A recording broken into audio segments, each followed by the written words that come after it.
pakbet ang lulutuin kong hapunan ngayong gabi. Ayan. Yan guys, papakulo muna ako ng tubig.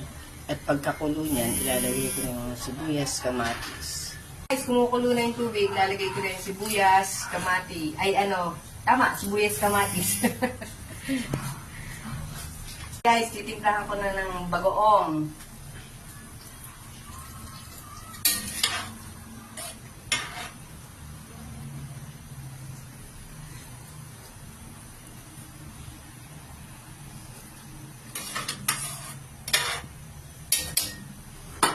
And guys, lalagay ko na yung salo-salong gulay, sari-saring gulay.